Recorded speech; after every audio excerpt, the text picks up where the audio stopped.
Suriye'de aslında geldiğimiz aşama, uzunca bir süredir tarafların verdiği mücadelenin neticesi.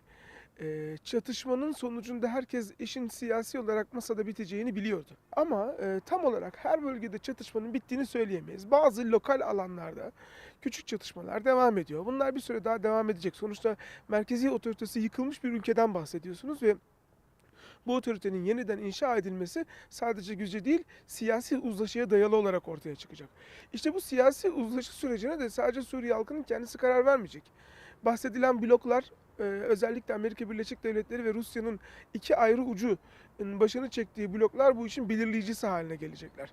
Amerika Birleşik Devletleri'nin bölgede Suudi Arabistan'la yaptığı yakın işbirliği, İsrail'le ilişkisi Suriye'de ona birtakım avantajlar sağlıyor ama Rusya'nın, İran'la ve özellikle Türkiye'yle yapmış olduğu işbirliği hem Şam civarında, ülkenin güney ve orta kesimine hem kuzeyine doğru, önemli bir, güç projeksiyonu yapmasına neden oldu.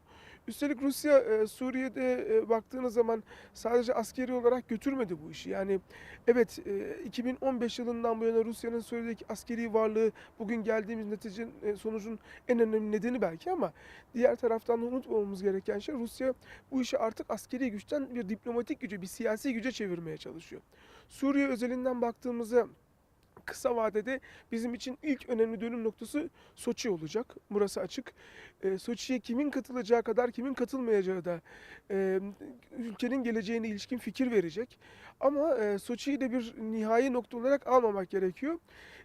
Askeri çatışma nasıl yıllar sürdüyse siyasi ve diplomatik uzlaşıya varmak da öyle bir haftada, bir ayda olacak bir iş değil. Aylar, en azından aylar sürecek bir periyoda girdiğimizi düşünüyorum. Hayır, sanmıyorum çünkü, Mısır'la Suudi Arabistan'ın zaten bu konudaki yaklaşımları, o, beklendiği gibi değil, daha farklı gidiyor.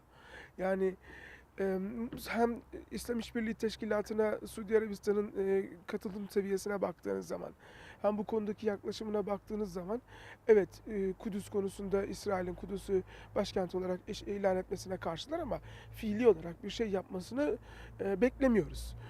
Sadece Suudi Arabistan'ın değil, belki Bahreyn'in, Birleşik Arap Emirlikleri'nin, Mısır'ın da aynı şekilde, emm, Filistin meselesinde yaşanan gelişmelerden sonra Amerika Birleşik Devletleri'ne sırtını çevireceği ve ondan uzaklaşacağını beklemek çok hayalperestlik olur. Şimdi Rusya, Türkiye, İran arasındaki işbirliği Suriye özelinde ortaya çıkan bir işbirliği.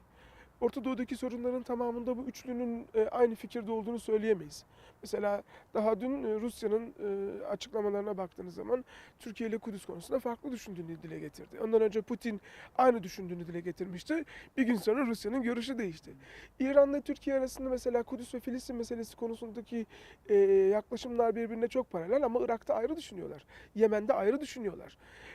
Suriye'nin geleceği konusunda ayrı düşündükleri çok açık. İran, Beşar Esad'ın iktidarda kalmasını isterken Türkiye en azından resmi olarak bu konudaki söylemini değiştirmedi.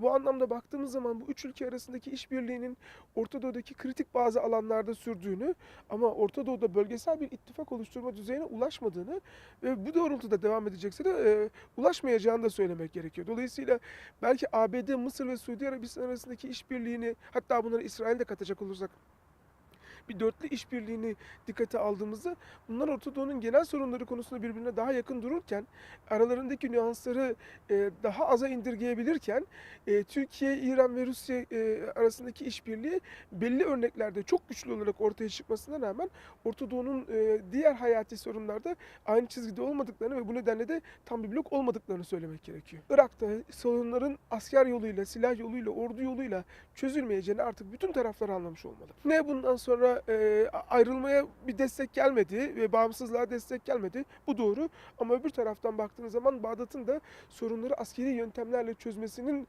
Irak'a istikrar getirmeyeceği ortada.